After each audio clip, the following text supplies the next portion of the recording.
नमो मात्रे जगन्मात्रे भगवते नमो नमो। महाशक्ति महाव्यक्ति महामूर्ति नमो नमो।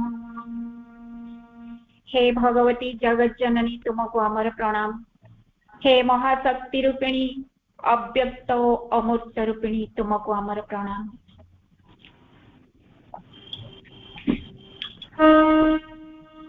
जगन्माता नमस्तुभ्यं प्रसीदं परमेश्वरी।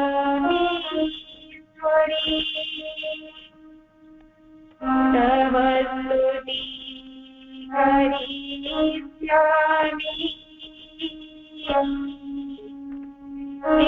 एकाग्रतं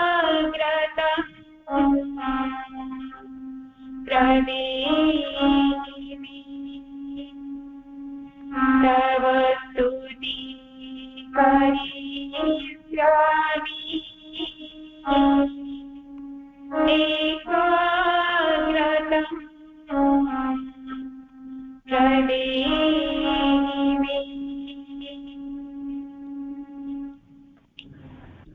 भद्रक जिलार जो ऑनलाइन पाठचक्र समस्ते मोर अत्यंत प्रिय पूज्य।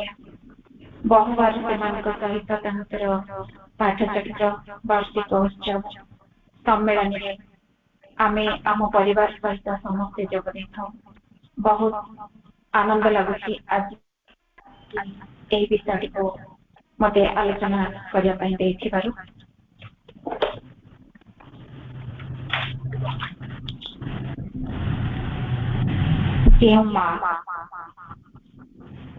केवल एक पृथ्वीर बाई जन्मर नहीं जे निखिल विश्वर जन्म जन्मांतर मोर ये जो स्वल्प पढ़ा अनुभूति को नहीं किपरि मो तार गौरव गान करी। तार अकलंती ऐश्वर्य को ए पाठचक्र प्रकाश करी। गोटे सागर असीम सागर जदि मसीटे हुए काली जुआट हुए तेरे देवी महेश्वरी महाकाली महालक्ष्मी और महासरस्वती गुणावली प्रकाश करने असंभव। तथापि शिशु मनटी नहीं केतोटी कथा हर्षोल्लास चित्तर मुझे मार गुणगान करने संतान पक्षरे केबे संभव नहीं, किंतु मार जो गुण ताको गान करिबारे बहुत आनंद मिले। सूर्य आलोक जले न जेठारे न जले चंद्र तारा अग्नि जेठारे स्तब्ध निश्चल विद्युत ज्योतिधारा। तो लगी मागो भुवन भुवन आलोके आलोकमय तोहरी परसे सकल अंधार निमिषके हुए क्षय। आज जो विषयटी रही श्री अरविंद तांकर जो क्षुद्र काव्यटी रचना करथिले 19 श्लोक विशिष्ट तांकर समस्त रचना मध्य ये जो रचनाटी संपूर्ण भिन्न धरणर। यह 1904 ରୁ 8 भितर बोधे यार रचना काल जितेबाला श्री अरविंद को बोमा केस रे आलीपुर जेल रे बंदी रूपे रखागला तेतेबेले यह संस्कृत काव्यटी पुलिस हस्तगत हो जाइथिला। फल प्रकाश करने संभव ही नथिला। पुणी थारे पढ़ी संशोधन करने लगी श्री अरविंद सुजोग पाई पारि नथिले। यही पत्रिकाटी पुणी श्री अरविंद आश्रम पंडिचेरी आश्रम जो आर्काइव्स एंड रिसर्च संस्था ए लेखाटी को संग्रह करने को समर्थ होते सुंदर इंग्राजी अनुवाद सह ए आर्काइव्स पत्रिका प्रकाश पाई। ଏଥିରେ ଶ୍ରୀ ଅରବିନ୍ଦ ବର୍ଣ୍ଣନା କରିଛନ୍ତି ଯେ ସୁଦୂର ଉତ୍ତର ଦିଗ୍ବଳ 2 କୋଟି ସୂର୍ଯ୍ୟଙ୍କର ପ୍ରଜ୍ୱଳନ୍ତ ଜ୍ୟୋତିର୍ମଣ୍ଡଳ ଭିତରେ ଶତ୍ରୁ ନାଶକାରିଣୀ ଏକ ସୌମ୍ୟ ରୂପ ପ୍ରତିଭାତି ହେଉଥିଲେ। ଯେପରି ଶ୍ରୀମଦ୍ ଭଗବତ ଗୀତାର 11 ଅଧ୍ୟାୟରେ ସଞ୍ଜୟ କହିଛନ୍ତି ଦିବି ସୂର୍ଯ୍ୟ ସହସ୍ରସ୍ୟ ଭବେତ୍ ୟୁଗପଦୁତ୍ଥିତା यदि भासदृशी सा स्याभासस्तस्य महात्मनम्। आकाशरे एक संगे सहस्र सूर्य उदित हेले जो ज्योति उत्पन्न हेबो ताहा सेही विश्वरूप परमात्मांकर ज्योति समान होई परिबो नाही। श्री अरविंद मध्य एठी वर्णना करिसंती से जो रूप रमणीय कांति जो सौम्य रूप प्रतिभात हेउथिले से एक नारी शरीर रे परिणत हेले। एही शरीर रु असंख्य असंख्य शुभ्र ज्योति विकीर्ण विच्छुरित और बिछाड़ी ही पड़ुथिले। आलोकमय स्वर्गलोकर देवता माने से महाकाली को आह्लादित करने लगी स्तुति आकाशर पक्षी माने मधुर कलरव द्वारा तांकर स्तुतिगान एवं आमर ही पृथ्वी रे मनीष माने कातर कंठरे तांको प्रार्थना करिसंती हे माता विनष्ट मान आमर ही पार्थिव विश्व को कृपा करी प्रवेश कर। हिमालय पर्वतमालार शिखर देश रे बहु बहु जुगर तपस्या मग्न रहिथिबा ओ समाधि रे अचल होई रहिथिबा महायोगी माने तुषारीभूत शरीर धारण कलेनी और सेही तुषारीभूत शरीर रे से काली मूर्ति को स्तव करुछंती। एही महान मुनि ऋषि माने सेमानकर तपोबल रे जुग जुग धरी भारत भूमि को गुप्त भाव रे रक्षा करुछंती। सेही जो तेजस्वी योगी वृंद सेमानकर ज्ञानदीप्त दृष्टि पथरे दंडायमान सेही भीमकांति महाप्रतापिनी शक्तिमयी देवींकर महिमा गान करू।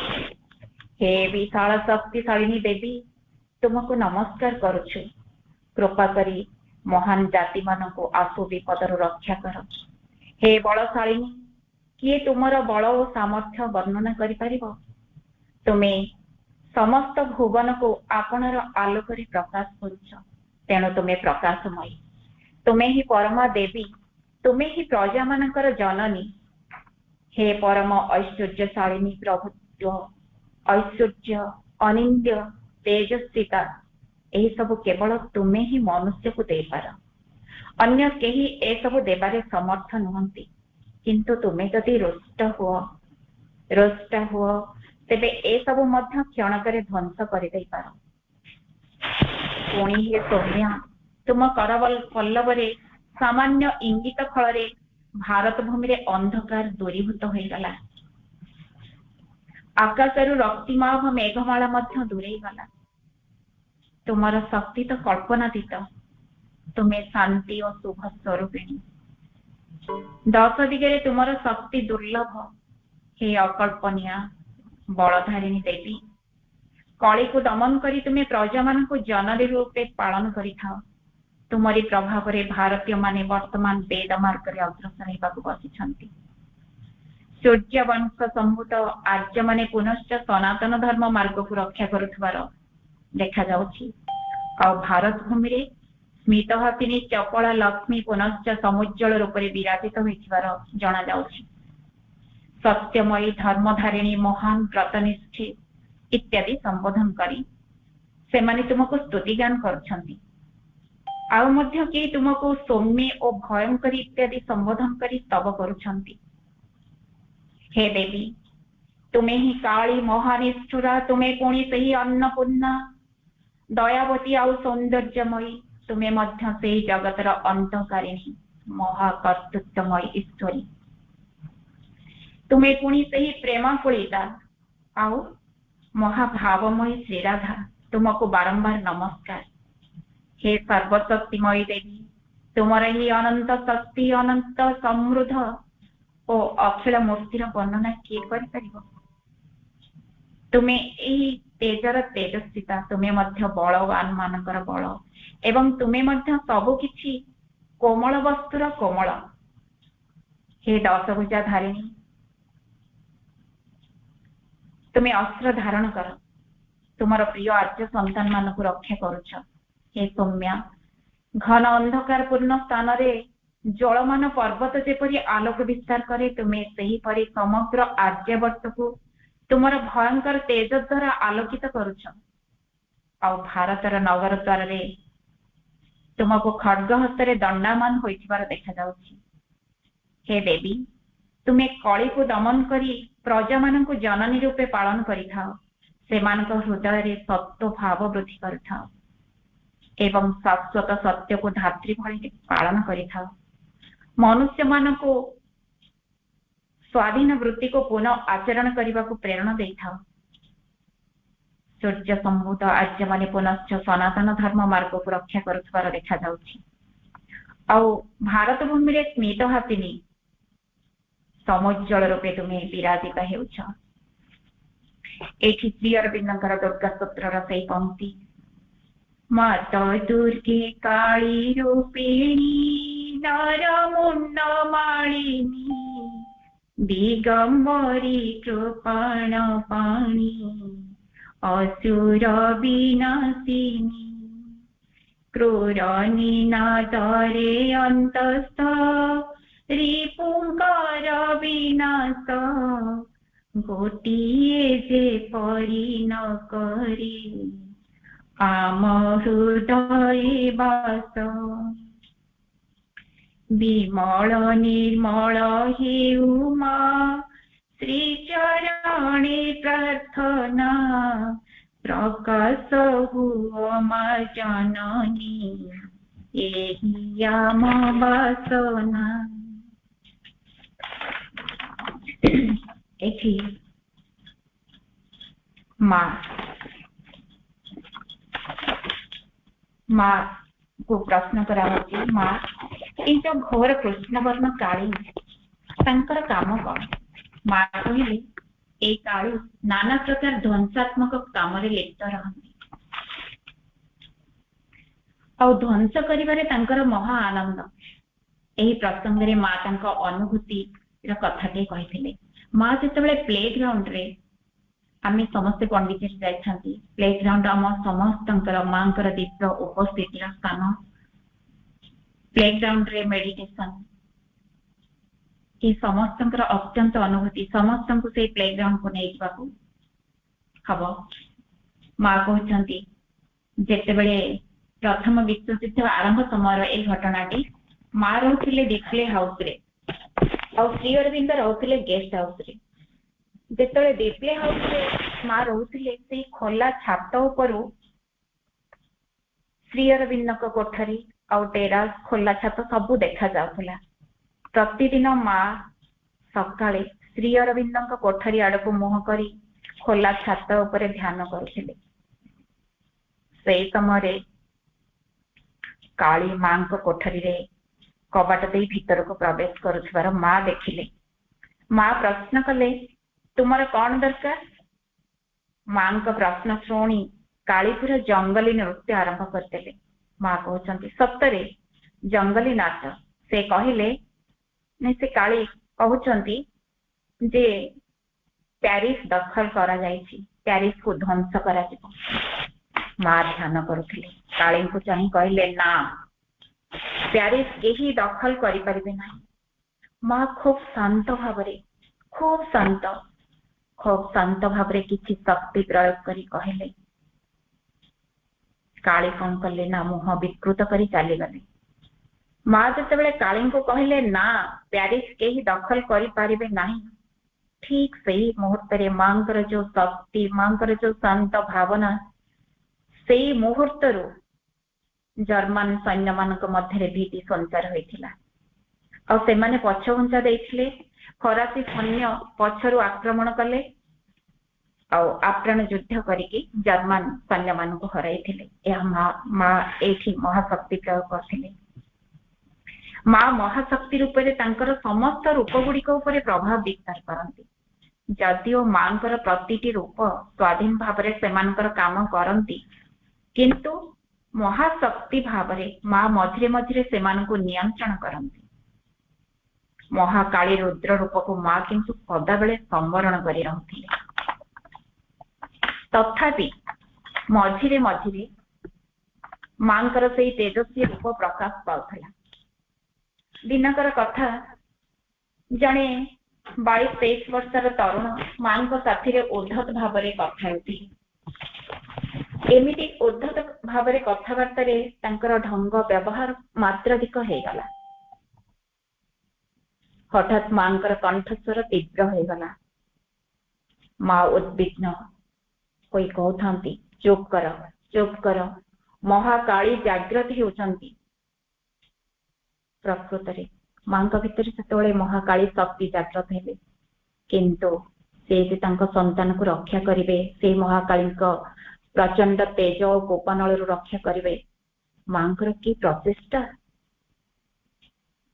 माँ कौन कले ना से पिलाटी को रक्षा कले। शेष पिलाटी मां कृपार शांत है आ पुणी आशीर्वाद पुष्प नहीं तलक ओह्लैला। ए समय मां को जड़े आश्रम साधिका जे कि अविस्मरणीय मुहूर्त लिखिं पेटी दास गुप्ता, मनदास गुप्ता भौणी, से कहले जे माँ तुम्हें कौन महाकाली? माँ मुंड हल सम्मति जनइले। से पुणी कहले आज माँ निजे कहते चुप कर, महाकाली जागृत हो उठुंट, महाकाली जागृत हो उठुंट। माँ कि कहले पूर्वर बहुत दिन पूर्वर आउ गोटे घटना घटला। से समय माँ श्री अरविंद जिते आश्रम थे स्वदेह से समय जो साधक माने रहते साधक मानकर विभिन्न प्रकार अनुभूति सब होता। एमिति कि माँ श्री अरविंद करुणार प्रत्येक अनायास साधनार बहु उच्च स्तर को प्रवेश करते। जड़े साधक एते बेसी मूल्यवान अनुभूति सब पाइले जे सी आउ निजे को संभाली पारे ना। दिने जाई मां को कहले माँ मु श्री अरविंद। तापरे कौन हेथिबो अवस्था? तापरे से जीवे कुआड़े? मांकर पूरा हुंकार दे उठिले। कौन कौन कहलु? महाकाली पूरा जागे उठिले। साधकटी कौन करे? मांकर भयंकर रूप देखी एते भयभीत हो जाइथिले जे आकुल भाव श्री अरविंद को डाकिया लगिले। श्री अरविंद मते रक्षा कर, मते रक्षा कर। तांकर से जो आकुल डाक शुणी श्री अरविंद बाहरी आसिले। माँ अनुनय कले। मां को से अनुनय कर माँ एथरक क्षमा कर दियो। सतरे माँ बही श्री अरविंद भी महाकाली रूपर वर्णना करने को जाई लिखिं। एवं आमर बसंत मंजरी अपा पढ़िले विश्वासघातकता, मिथ्याचार, विद्वेष विरुद्ध रे तांको क्रोध सर्वदा उद्यत, निदारुण दुष्ट इच्छा तांको चाबुकर कषाघात तत्क्षणात् जर्जरित। स्वयं महादेव तो महाकाली चरण तले शायित होते। पुराण रे आमे जानी महाकाली जिते समग्र सृष्टि को ध्वंस करने नाची नाची आगे आसुंती तांकर सेतेबेले कि भयंकर रुद्र मूर्ति आ मिथ्याचार भागवत कर्म रे तिले मात्र अवहेला से सह्य करेंगे नहीं। सेठो महादेव प्रमाद गणिले। से महाकाली चरण तले सोई पड़े। एही समय अजाणत महाकाली चरण महादेव छाती पर पड़ा। महादेव को निज चरण तले महाकाली चमकी जाई ठिया हेले एवं रणरंगिनी महाकाली शांत हेले। सेठू आमर सृष्टि रक्षा पाइला। ठीक सही परी श्री अरविंद प्रार्थना बल साधकटी मांकर ए जो महाकाली रूपर रुद्र दोषरू कबल रक्षा पाइले। एठी माँ महाकाली जो रचनाटी अच्छी महाकाली दिगंबरी मुक्त केसा भयंकरी महाकाले अवहेले करी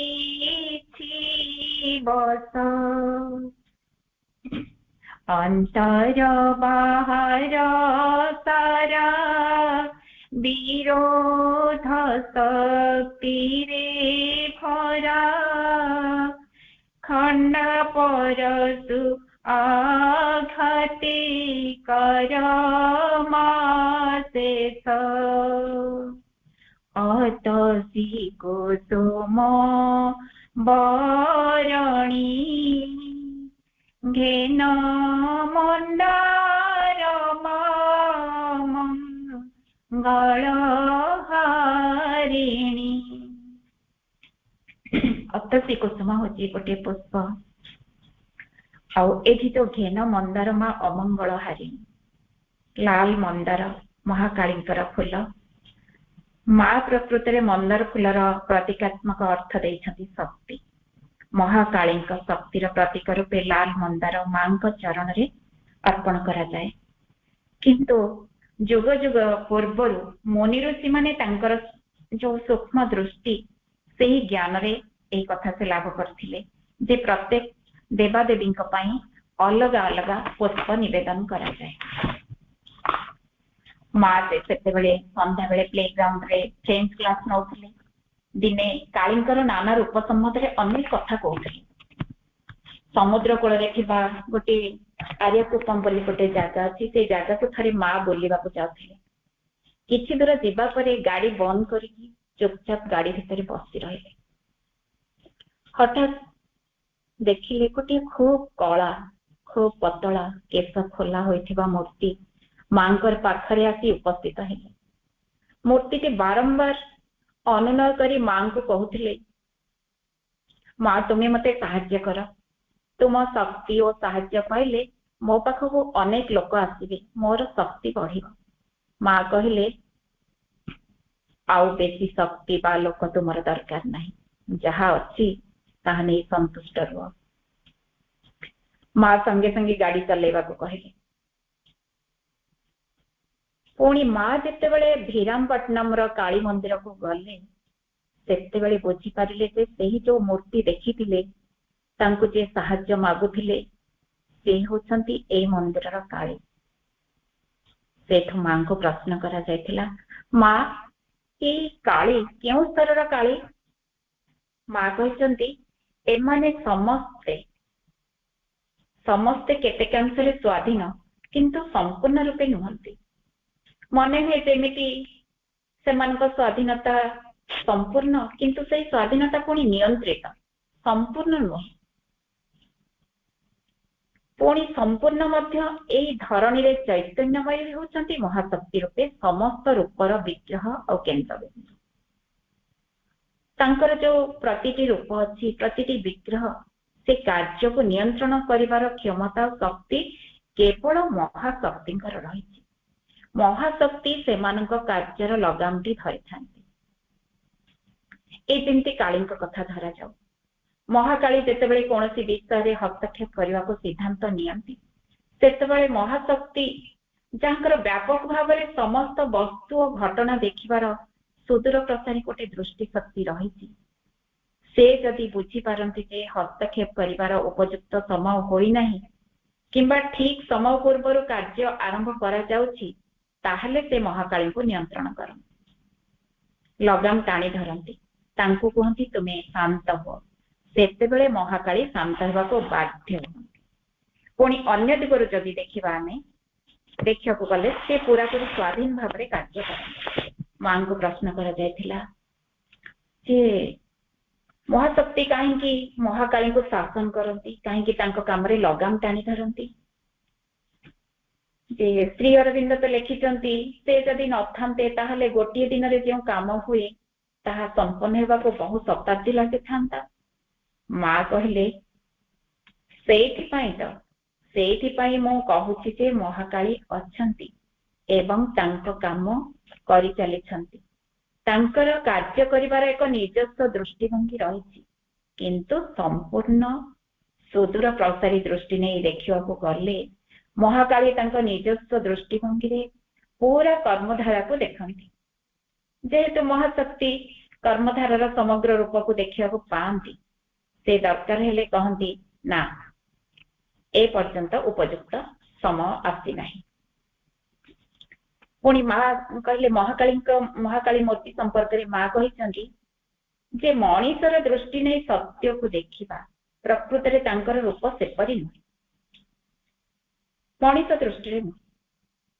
निज निजर उच्चतर सत्य रे मूल सत्ता सब रही एवं सेमानकर एक सुनिर्दिष्ट धरण मध्य रही। धरण अर्थात प्रणाली चालीचलन प्रकार जदि आमे माने बुझीबा को चाहिबा देखिबा श्री अरविंद एठारे जो दिव्य सत्ता मानक कथा कहउचंती से माने अति मानसर खूब निकटवर्ती अति मानसर उच्च से खूब सुस्पष्ट और सचेत संपर्क रही। जो सत्ता माने मध्य सेही जगत गुड़िक अभिव्यक्त हुअन्ति। श्री अरविंद जहाँ को कहिसंती अधिमानस जगत सेठारे सेमानकर रूप अधिक सुचिह्नित अधिक सुनिर्दिष्ट होइथाय, किंतु ता संगे संगे सेमानक शक्ति और क्षमतार मध्य किछिटा ह्रास होइथाय। तापरे अधिमानसरु सेमाने ओल्हे आसंती मनीष मनर जगत को। उदाहरण महाकाली ए जगत रे असंख्य काली स्थान पाइछंती। ए जो बाह्य आकृति मनीषर कल्पना ही रूप दे थाए जो काली मूर्ति। आमे जो सब मेढ़ देखुचंती से जो मनीष मनर गठन से मनीष मनर गठन और तर क्षमता ही रूप दे थाए। एमिति सब रूप दे थाए से माने सब भयानक हेथिबे। आमे देखिचंती काली पूजारी कोठी केते प्रकाश रूप भयानक भयंकरी भीषण और भयप्रदा और बेले बेले विभत्स सत्तार रूप मध्य देखंती। सेही सब रूप भितर हुए तो महाकालींकर प्रचंड शक्तिर टिके झाप्सा प्रतिबिंब रही पारि थाए, किंतु ताहा एते ह्रास प्राप्त एपरि विकृत आउ माँ कहते एते हानिग्रस्त होई मनीष चेतनार परिसर भीतर को अणा जाई थाए जे सतरे से पूरा पूरी अस्वीकार करि पारंती जे ताहा से हेउची स्वयं सेव अस्वीकार करती। मनीष चेतना रे महाकालींकर धारणा विशेष भाव में भयंकरी होई थाए। अन्य देवादेवी दृष्टांत स्वरूप महासरस्वती तांको उपरे समस्त प्रकार कला साहित्य और जो विद्यार गुण क्षमता आरोप करा जाय थाए से आम आगे एपरी भीषण और भयंकरी होई रही न था। माँ कहते मु बराबर से सतर्क करी मो से कहे जे केबे हेले एपरी भावना ही से तुमर दुर्भाग्य पाई महाकाली ही दायी।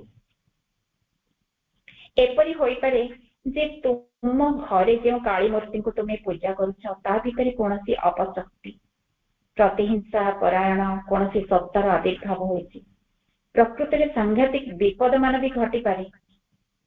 एपरी लोक माननको माँ वर्णना करछन्ती। एपरी लोक मानको मु जाने जे माने एही धरणर नाना दुर्भोगर अनुभूति परे सेमानक घरु एही महाकाली विग्रह को उठाई नहीं गंगारे निक्षेप करन्ती। आउ पुणी सेमानक मनोभाव रे मध्य किछिटा स्वाधीनता बा मुक्तिर भाव अर्जन करि पारन्ती। जदि पारिबे ताहले सेमानकर समस्त क्षति और जो दुर्भाग्य जो दुर्भोग सब पूरा पूरी दूर हो जाय पारंता। किंतु पृथ्वीर वातावरण रे अवश्य एक काली प्रकृति रे रही छंती जे कि पार्थिव जिनिस गुडी को नै नाना कार्य करंती। से महाकाली संपूर्ण स्वाधीन बा स्वतंत्र बोली कहुए। स्वतंत्र बोली कहुए न पारे पूरा पूरी महाकाली अभिव्यक्ति बोली कहुए ना, किंतु से महाकाली संपूर्ण आज्ञाधीन और वशवर्तिनी एवं तांकर प्रधान गुण गुड़िकर अधिकारिणी क्षमता और फलप्रदता दृष्टि से गुड़िक अनेक ह्रास प्राप्त हेले महाकाली से गुण गुड़िक खुंदी रही स्वभाव सौंदर्य रही। से केबे हेले प्रतिशोध परायण होई किछि करंती नाही। जे माने तांको भल पांती से केबे हेले सेमानकर किछि भी क्षति करंती नाही। पुणी माँ कहते जो देश बा जाति उपयुक्त सम्मान बा श्रद्धा न देखला से केबे हेले ताको शास्ति देवा पई महामारी पठांती नाही। ई कोरोना महामारी भली से पठांती नाही, किंतु से बल प्रयोग को भल पांती आउ युद्ध को भल पांती। आमे पढ़िले माँ बहिरे तांकर न्याय चूर्ण विचूर्ण करती। एठी मांकर महाकाली रूप, किंतु मांकर महा जो काली रूप नुह, मांकर ज्योति होची शुभ्र, विशेषतः जेमती हीरा भली शुभ्र। महाकाली रूप साधारणतः सुवर्णमय, गोटे अत्यंत उज्जवल और घन सुवर्णर कांति, से कहुई स्वर्ण वर्ण स्वसंभवा। से प्रश्न आसुची माँ कालींकर जो रंग कृष्ण वर्ण वो से चतुर्भुजा, किंतु आमर जो सूक्ष्म दर्शन रे प्रीतिदास गुप्ता कहते मुझे द्विभुजा रूप से देखिली, तांकर वर्ण थिला उज्जवल शुभ्र, मुझे कहीं एपरी देखिली। माँ कहते कालींकर कृष्ण वर्ण रूप हेउछि महाकालींकर प्राणस्तर प्रकाशर एक रूप, किंतु अधिमानस स्वयं महाकाली होचंती सुवर्ण वर्ण स्वर्ण वर्ण। तुम्हें जहां को देखिल से होचंती ज्योतिर्मय शरीर, महाकाली शक्ति समन्विता स्वयं माँ, किंतु ताहा प्रकृत रे महाकालींकर रूप नुहे। ए जो काली और श्यामा आदि अच्छी साधारण रूप जहाँकि प्राण द्वारा देखा जाए, प्रकृत महाकाली रूप जार मूल हेउछि अधिमानस ताहा कला बा अंधकारमय बा विभत्स भयंकर नुहे। तार रंग होछि सोनेली एवं असुर मानक प्रति भीषण हेले मध्य अपरूप सौंदर्य रे परिपूर्ण। एठी मांकर महाकाली रूप को आश्रम जड़े साधक जी कि आमर आम समस्ते जानी चंपकलाल भाई बंशीधर जी थरे दर्शन करथिले। बंशीधर जी जेतेबेले श्री मांकर कक्ष परिष्कार करिवार दायित्व तांको दियागला, पुणी परे श्री अरविंद स्नानागार परिष्कार करिवार भार मध्य दिया। दर्शन कक्ष को जाई माँ लोक मान को साक्षात प्रदान करुथिले। से समय बंशीधर कौन करती ना मांकर कक्ष को परिष्कार करती। तांको जेतेबेले एई दायित्वटी दिया हेतिला से पूरा कोरोली उठिथिले, कारण मांकर कक्ष को परिष्कार करिबा कि कम बड़ कथा नुहे। सी से दिन कोरोली उठिथिले। दिने कौन करिसंती ना से रूम टी मांक रूम टी की परिष्कार करुथिबा समय गोटे चिकनिया बिस्कुट खोल को से अन्य अलिया सह नहीं अलिया बाक्स पकईदे। माँ जिते कक्ष को फेरिले से बिस्कुट खोलटी को से खोजिले, से अनुसंधान रे लगी रहिले। बंशीधर कहले माँ मो से खोलटी को फिंगी दे। तत्क्षणात माँ पूरा दानव नासिनी महाकाली रूप धारण करी कर्कश गलारे कहले, कौन कही जदि कौन द्रव्य को फिंगी देवार आवश्यकता पड़े तेबे ताहाको किपरि ओ केउथिरे पकाइबाको हेबो ताहा मध्य जानिबा उचित। बंशीधर जी कहती से मांकर एपरी भयंकर रूप केबे देखि नथिले। पुणी से समय मांकर स्नेह रूप भी से देखिथिले। अन्य एक समय मांकर गोटे अतर बोतल टी से कक्षटी परिष्कार करने समय भांगी जाइथिला। बंशीधर भय आ जो विहलता भाव तांकर से भाव आ कूल किनारा मानिला नहीं। ଅତର ବୋତଲଟି ଯେତେବେଳେ ପଡ଼ିଯାଇଛି ତାର ସୁଗନ୍ଧକୁ କିଏ ବା ଅଟକେଇବ? ସେଇ ଯୋଉ ବିସ୍କୁଟ ଖୋଳ କାହାଣୀ ମନେ ପଡି ସିଏ ପୁରା ତାଙ୍କ ଶରୀର ଥରିବାକୁ ଲାଗିଲା, ପୁରା ଆତଙ୍କ ସୃଷ୍ଟି ହେଲା। ଏ ସମୟରେ ମା କେବଳ ଏତିକି କହିଲେ, ଆଦୌ ବ୍ୟସ୍ତ ହୁଅନା, କାମ କରୁଥିବା ସମୟରେ ଏଇପରି ଘଟଣା ମାନ ଘଟିପାରେ। ମା ଆଦୌ ଅସନ୍ତୋଷ ପ୍ରକାଶ କରିନଥିଲେ। ସତରେ ଏହା ହିଁ ମାଙ୍କର କେତେ ଅନୁକମ୍ପା। ସତେଅବା ମା ଗୋଟେ ପ୍ରେମର ଦୀପ୍ତିମାନ ପ୍ରତିମୂର୍ତ୍ତି। ମାଙ୍କର କାର୍ଯ୍ୟ ବି ସେହିପରି। ମା ମହାକାଳୀ ରୂପରେ କିପରି ସାଧକ ମାନଙ୍କର ରୋଗ ବି ଭଲ କରିଦେଉଥିଲେ। ଥରେ ଜଣେ ସାଧକ, ତାଙ୍କର ଦାନ୍ତ ଆଉ ଗାଲ ଫୁଲି ଯାଇଥିଲା। ମାଙ୍କୁ ସେ ପ୍ରଣାମ ନିବେଦନ କରିବାକୁ ଗଲେ।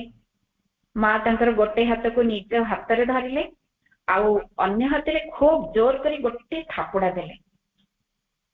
ସେଠୁ ସେ ସାଧକ ଜଣକ କହିଲେ, ମା ମୋର ଶତ୍ରୁ, ମୁଁ ଆର ଟ୍ରେନରେ ଆଶ୍ରମ ଛାଡିକି ପଳେଇବି। କିନ୍ତୁ ସେ ଆଶ୍ରମ ଛାଡିକି ଯିବା ପୂର୍ବରୁ ତାଙ୍କର ଗାଲର ଫୁଲା କୁଆଡେ ଉଭେଇ ଯାଇଥିଲା। ଏଇଠି ମା ତାଙ୍କର ମହାକାଳୀ ଶକ୍ତି ପ୍ରୟୋଗ କରିଥିଲେ। ସେଇଭଳି ମା ଯେତେବେଳେ 16 ବର୍ଷ ବୟସରେ ଫ୍ରାନ୍ସର ଗୋଟେ ବିଖ୍ୟାତ ଚିତ୍ରଶାଳାକୁ ଚିତ୍ର ଅଙ୍କନ କରିବାକୁ ଶିଖିବାକୁ ଯାଉଥିଲେ, ସେତେବେଳେ ଏଇ ଘଟଣାଟି ଘଟିଥିଲା।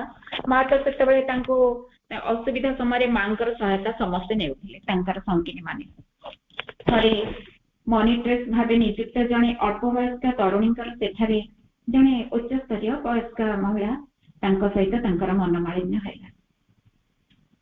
ତରୁଣଟିକି ଯଦି ସେଠୁ ବିଦାୟ ନେଇଥାନ୍ତେ, ସେ ଚେଷ୍ଟା କଲେ ସମସ୍ତେ ଏଇ ତରୁଣୀଟିକୁ ବିଦାୟ ହେଇଯାଆନ୍ତୁ, ଏହା ଚାହୁଁଥିଲେ ସେ ବୟସ୍କ ଜଣକ। କିନ୍ତୁ ଯଦି ତରୁଣୀ ଜଣକ ସେଇଠାରୁ ବିଦାୟ ନେଇଥାନ୍ତେ, ତାଙ୍କର ଗୋଟେ ଶିଳ୍ପୀ ଜୀବନର ଅବସାନ ଘଟି ଯାଇଥାନ୍ତା। ମା କଣ କଲେ ନା, ଏଇ ଯୋଉ ସମସ୍ୟାଟି ସମାଧାନ ପାଇଁ ସମସ୍ତେ ମାଙ୍କ ପାଖକୁ ଗଲେ, ମାଙ୍କୁ ଅନୁରୋଧ କଲେ।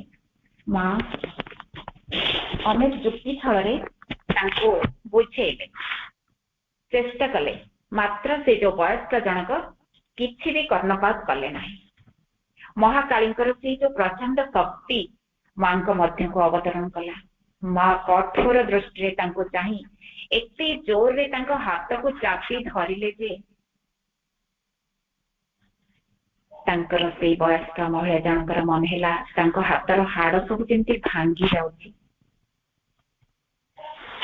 ସେଇଠି ମହାକାଳୀ ଶକ୍ତି ପ୍ରକାଶ ହେଇଥିଲା। ଏବେ ଆସିବା ଆମର ପୁରାଣରେ ରାମକୃଷ୍ଣ ପରମହଂସ ମହାକାଳୀଙ୍କୁ କିପରି ଦର୍ଶନ କରିଥିଲେ। ସେ ତ ଭାରତ ମାତାର କୋଳରେ ଜନ୍ମ ହେଇଥିଲେ ଆଉ ସନାତନ ହିନ୍ଦୁ ଧର୍ମର ପ୍ରଚାର ପ୍ରସାର କରିବା ସଙ୍ଗେ ସଙ୍ଗେ ଭାରତୀୟ ସଂସ୍କୃତିକୁ ଗୋଟେ ଏକ ଆଦର୍ଶ ସଂସ୍କୃତି ରୂପେ ପ୍ରତିଷ୍ଠା କରିଥିଲେ। ଆମେ ସମସ୍ତେ ଜାଣିଛନ୍ତି ସେମାନଙ୍କ ଏଇ ଯୋଉ ହିନ୍ଦୁ ଧର୍ମର ଦର୍ଶନ ତତ୍ତ୍ୱକୁ ସେ ତାଙ୍କର ଶିଷ୍ୟ ବିବେକାନନ୍ଦଙ୍କ ମାଧ୍ୟମରେ ପୃଥିବୀର କୋଣ ଅନୁକୋଣରେ ସେ ପ୍ରଚାର କରିଥିଲେ। ମାତ୍ର ତୃତୀୟ ଶ୍ରେଣୀ ପାଠ ପଢିଛନ୍ତି ସେ। ଆଉ ସିଏ ଯେତେବେଳେ ପାଠ ପଢିଲା ବେଳେ କହୁଥିଲେ ଯେ ଚାଉଳ ଆଉ କଦଳୀ ବନ୍ଧା ବିଦ୍ୟା ମୋର ଦରକାର ନାହିଁ। ଶୁଆ ପରି ମନ୍ତ୍ର ଘୋଷି ଠାକୁରଙ୍କୁ ଡାକିଲେ ସେ ଶୁଣନ୍ତି ନାହିଁ। ମୁଁ ଏପରି ବିଦ୍ୟା ଶିଖିବିନି ଯୋଉଥିରେ ମୁଁ ଏପରି ବିଦ୍ୟା ଶିଖିବି ଯେଉଁଥିରେ ମୋର ଜ୍ଞାନର ଉଦୟ ହେବ, ଠାକୁରଙ୍କ ସାନ୍ନିଧ୍ୟ ଲାଭ କରିପାରିବି। ସେ ଯେତେବେଳେ ଦକ୍ଷିଣେଶ୍ୱର ଆସିଲେ, ଦକ୍ଷିଣେଶ୍ୱର ଯେତେବେଳେ ଆସିଲେ ତାଙ୍କର ଭକ୍ତିଭାବ ବହୁତ ଭାବରେ ବଢିଗଲା। ଭୋକ ଶୋଷ ପୁରା ଭୁଲିଗଲେ। ଭୋକ ଶୋଷ ଭୁଲିକି ମନ୍ଦିର ବେଢାରେ ବସି ଠାକୁରାଣୀକୁ କେବଳ ଧ୍ୟାନ କଲେ। ଠାକୁରାଣୀକୁ ଧ୍ୟାନ କଲେ ତ କେବଳ ଠାକୁରାଣୀ ଦର୍ଶନ ଦେବେନି, ସେଇଠୁ ସେ ଜଣେ ଶକ୍ତି ସାଧକଙ୍କ ଠାରୁ ଦୀକ୍ଷା ଗ୍ରହଣ କଲେ। ସେ କଲିକତାରେ ଜଣେ କେନରା ଭଟ୍ଟାଚାର୍ଯ୍ୟ, ସେ ତାଙ୍କଠାରୁ ସମସ୍ତ ଗୁଣ ସତ୍ୟ ଖୁବ ଶୀଘ୍ର ଅନାୟାସରେ ଅବଗତ ହେଇଗଲେ। ଦିବସ ରଜନୀ ସେ କାଳୀ ଠାକୁରାଣୀଙ୍କ ପୂଜାରେ ମନ ଦେଇଦେଲେ। ଯେତେବେଳେ ମନ୍ଦିର ଦ୍ୱାର ବନ୍ଦ ହେଲା, ସେତେବେଳେ ସେ ନିକଟସ୍ଥ ଅରଣ୍ୟକୁ ଯାଇ ଦେବୀଙ୍କର ସାକ୍ଷାତ ପାଇବା ପାଇଁ ସାଧନା କରନ୍ତି। ପୁଣି ରାତି ପାହିବା ପୂର୍ବରୁ ପୁଣି ମନ୍ଦିରକୁ ଫେରି ଆସି ଠାକୁରାଣୀଙ୍କୁ ପୂଜା କରନ୍ତି। ଆଉ से जेते विनय पूर्वक डाकिले मध्य माँ काली शुणिले नहीं कि तांको साक्षात देले नहीं। दिने से स्थिर कले आउ ये जीवन रखी लाभ नहीं। मंदिर बेढ़ारे झुलुथिबा खंडा को धरिकी आत्महत्या करने पाई आसिले। सेठी जगन्माता आविर्भूत हेले। देवींकर आलोकरे चतुर्दिग आलोकित होई उठिला। तापरे जहा हेला से निजे अनुभव करिसंती। कहार दर्शन पाइले से देवी दर्शन पाई खुशी हेले। आउ सेई दिन ठारू पूजा कला बेले से सिंहासन रे पाषाण प्रतिमा बसिछंती बोली आउ केबे देखंती नाही। जेतेबेले भोग बाढ़ंती से अनुभव करंती देवी सिंहासन रो ओल्हे आसी भोग खाउछंती। मां को से दर्शन करुछंती, तांकरी सहित जीवन बिताउछंती। आउ आज आमे जो महाकाली रूपे आम माँ प्रति वर्ष किपरि आश्रम रे सजा हुए। आमर आश्रम रे पंडिचेरी आश्रम मेडिटेशन हॉल, से मेडिटेशन हॉल रे महाकाली पूजा दिन मां को चेयर को खूब सुंदर भाव बनारसी साड़ी रे सुंदर भाव सजाई की रखा जाए। और मां को पाखरे लाल मंदार निवेदन हुए। माँ प्रति वर्ष काली पूजा दिन लाल बनारसी साड़ी पिंधि तल मेडिटेशन हॉल को ओह्लई आसुथिले। समस्त को आशीर्वाद फुलर पैकेट दौले।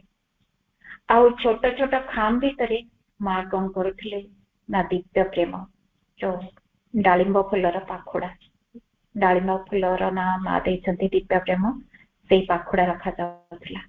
माँ स्वयं महाकाली को ओह्लई आनुथिले और महाकाली मां का मध्य विराजमान होते। सम्मत हो गलानी मुतिक विरति ने। वंदे मातरम। समस्त को प्रणाम। आ मु जो कौटी छाड़ी जाइथिबी आउ किछि रही जाइछि, निश्चित रही जाइछि। जेते पढ़िले तो मांकर गुणगान करि हबनी।